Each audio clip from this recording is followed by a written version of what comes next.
Good morning and welcome. Today is Sunday and today I'm gonna do a review of Monster Girl Doctor episode 11. Hello, my name is Ronnie, and like I said, we're gonna do a review of Monster Girl Doctor episode 11.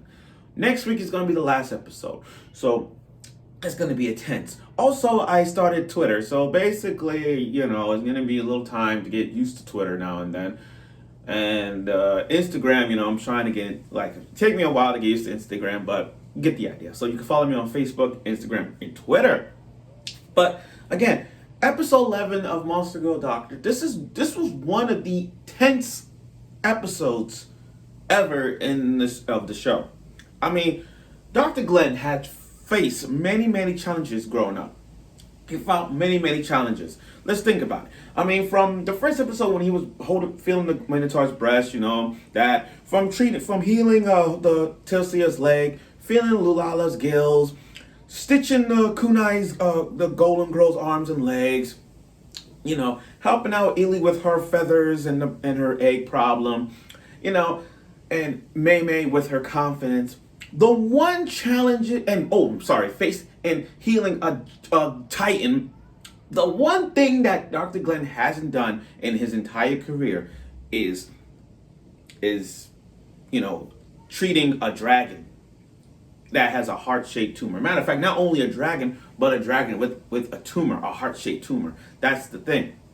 Now, the dragon lady, she has tried so much attempts not to have the operation. She was fighting back, like boom, fighting back every reasons why. And I don't blame her. There were moments where I don't blame her for the operation, not having a surgery. Some do, some don't. But this was an intense episode.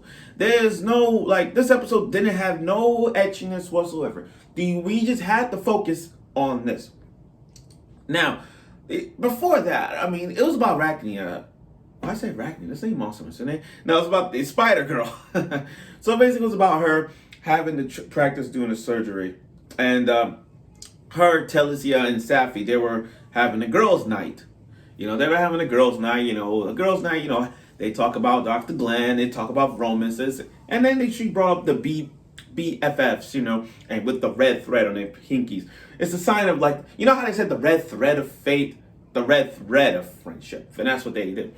And then one night she was trying to steal something that was precious to Dr. Glenn. But her actions overall explains why she did it. She did it because she wants to know more about Dr. Glenn. And not only that, Safi looked right into her face like, we've been best friends. You don't have to steal anything. But it wasn't just her. She wasn't sick. She's lovesick. Like, really in love with Dr. Glenn. Because when she first appeared, she was trying to seduce him, trying to toy with him, but never say I'm in love with Dr. Glenn or stuff. I mean, while everybody has their feelings for Dr. Glenn, the Spider Girl did not. So it makes sense to her that she really was open up. Now she realized she has feelings. Now, aside from that, again, an intense episode with Dr. Glenn, and that's what it happened. So they went to the tower. Dr. Glenn went to the tallest tower, the bell tower, to speak to the dragon lady. Now, I gotta be honest, she is so freaking cute.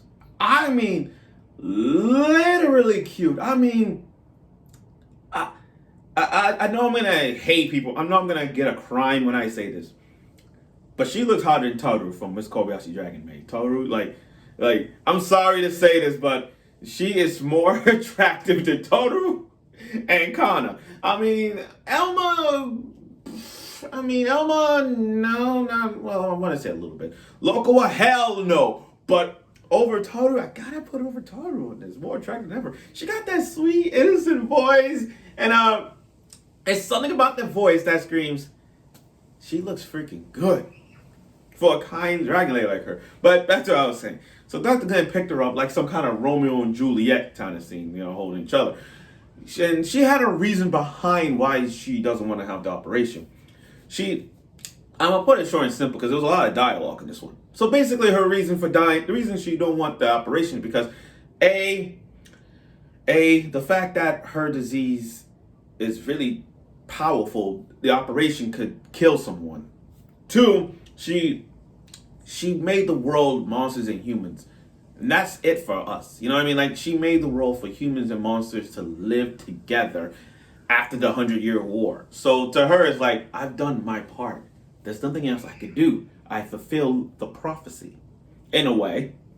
But now Dr. Glenn, as kind as he is, he goes out and saying, you can't go because people really want you to live and move on, things you haven't done. And that makes sense. For Dr. Glenn to go out and say that, that's true. I mean, the dragon lady hasn't done nothing ever since. So now it's like you could live on, you don't have to follow the rules of your own Dragonland. You could do whatever you want. Live your life, do things that you wanted to do. So she brought up ideas like, oh, I want to try this food that's in this place, and I want to try romance. And then when Dr. Glenn brought up romance, and I'm like, you could experience love. Like, you could have a shot with Dr. Glenn, in a way, in my mind. But yeah, you could experience love. So I like how he brought up the romance part.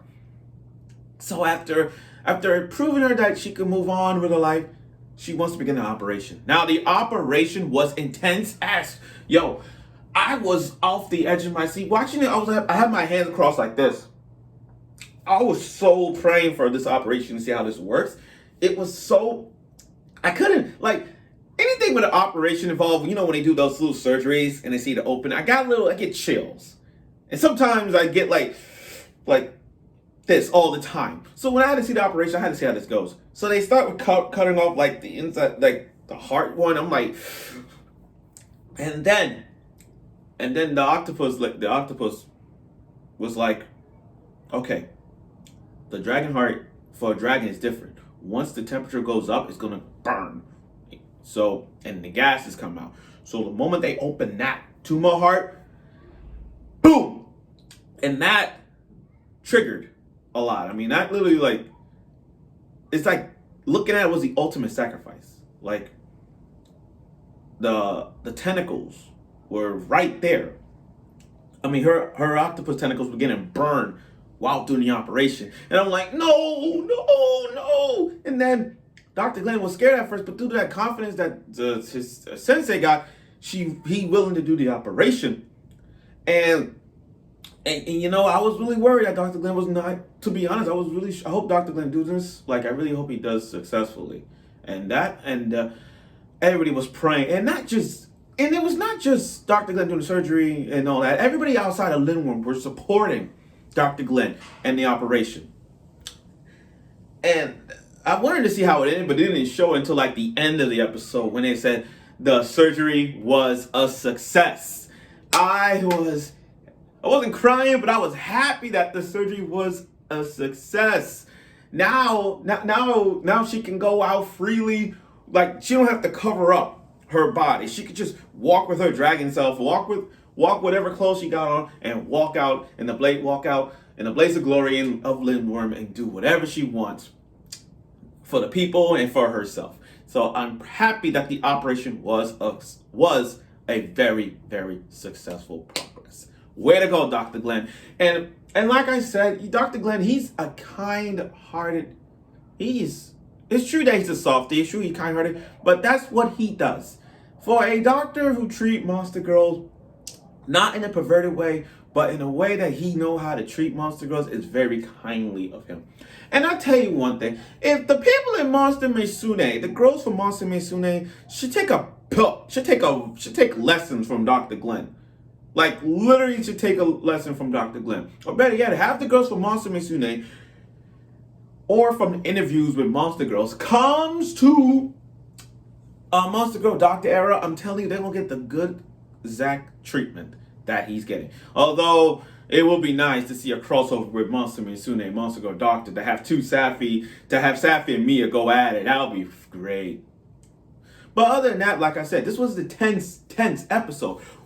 This is the first time for an ecchi show like this not to have, well, I'm not saying to me it's the first, but this is the first time that A show that has etchiness doesn't show like minor fan service. This is one of the tense episodes, like literally intense to see how this operation went, and it was successful, like I said. So I look forward for next week's episode. Next week is the last episode of Monster Girl Doctor. I'm sad to see it go. I hope there's going to be an OVA or season 2 coming down the road of Monster Girl Doctor. Plus, I noticed the dub. Plus, they got the dub for Monster Girl Doctor. So if you want to watch the dub, be my guest. The dub is good, though. No fooling. But like I said, great success, Dr. Glenn. You are the kind heart character of this summer. You're like overall, Dr. Glenn, you're my top 5 favorite male character of the summer. Let me just say that. So, again, next week, the last episode of Monster Girl Doctor. I look forward for next week's episode, and I hope you will.